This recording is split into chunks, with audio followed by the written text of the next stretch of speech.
Olá, seja muito bem-vindo aqui no meu canal.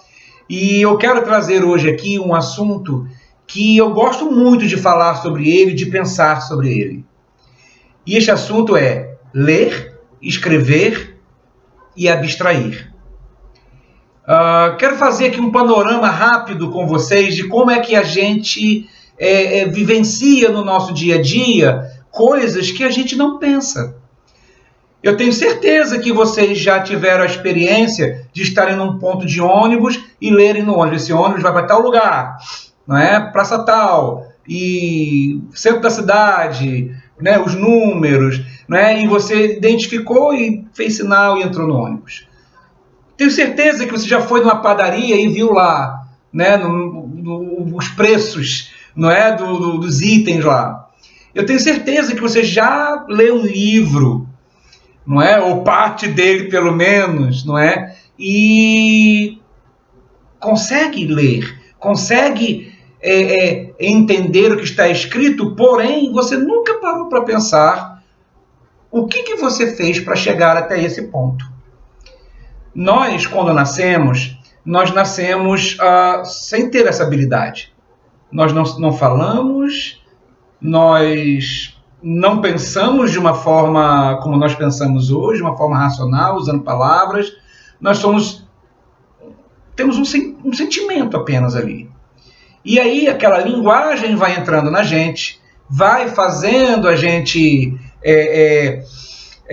vai formando a gente dentro de um arcabouço cultural.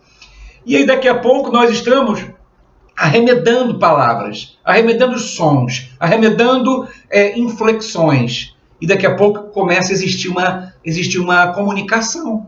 Você pede água, né? Que é a água, aí sua mãe vai lá e dá água, não é? O seu pai vai lá e dá água. Então já começa a existir uma comunicação aí. Lá na frente, mais tarde, depois que você já está se comunicando com alguma perfeição, o que acontece? Você chega e precisa aprender a ler, a decodificar um alfabeto.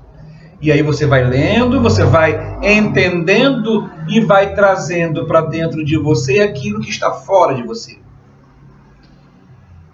Ora, e eu estou aqui hoje para dizer uma coisa. Ler, hoje em dia, século XXI, já não é mais suficiente. Não basta mais a gente ler, a gente escrever, não é? Porque já seria um próximo passo, né? Muita gente lê, mas não sabe escrever de uma forma que seja clara, de uma forma que seja concisa, de uma forma que tenha técnica, não é? Por que a gente não faz isso? Porque a gente precisa despender tempo para isso, para aprender. Mas no nosso mundo tão automático, a gente vai passando por cima e não se preocupa.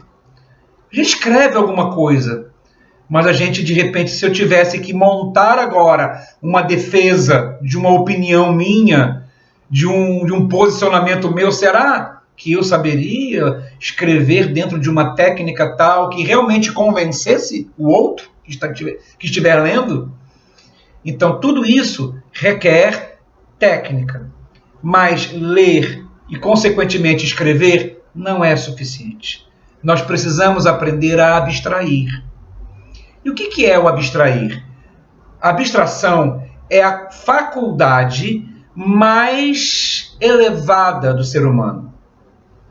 É a faculdade mental que o ser humano mais precisa trabalhar para chegar nela. E quando nós começamos a nos aproximar de uma determinada abstração, acontece uma coisa fantástica. Desenvolve-se em nós o raciocínio crítico.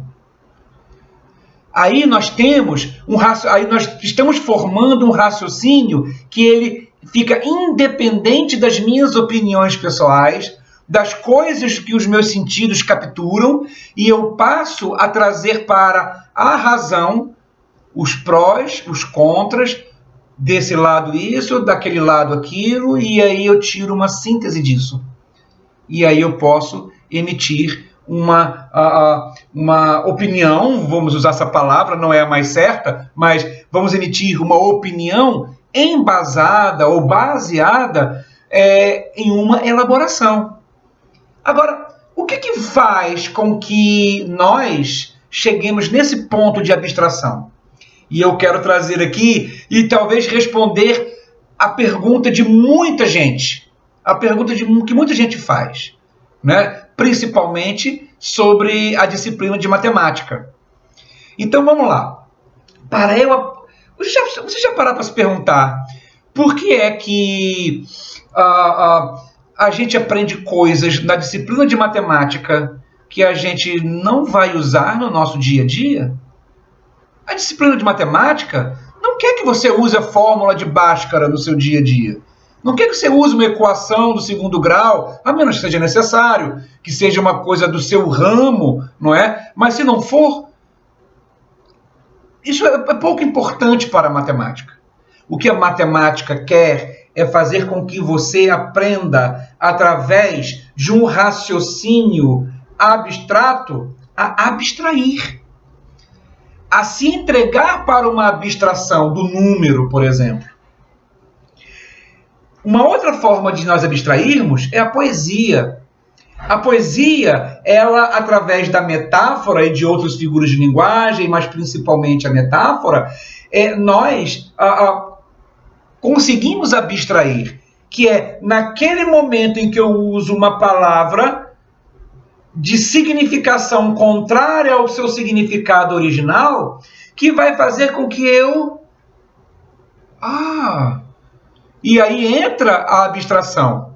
Um por uma via mais lógica e o outro por uma via mais do sentimento. Então, quando a pessoa diz para outra assim, porque toda vez que eu saio por aquela porta, você verte gotas prateadas. Verter gotas prateadas. Aí você fala, porque toda vez que você sai por aquela porta, eu choro. Então, é nessa mudança do sentido inicial, por não usar as palavras diretas, eu já estou abstraindo. Então, pessoal, ler não foi fácil nós aprendermos. Escrever não é fácil nós fazermos. E abstrair seria o terceiro patamar. Dos três, o mais difícil. Mas nós precisamos nos dedicar a isso. Por isso, nós precisamos ler, precisamos escrever e nós precisamos ter contato com a poesia, ter contato com o raciocínio lógico, para que nós possamos nos independizar do senso comum. A pior coisa do mundo é o senso comum. Ok, senso comum, ok.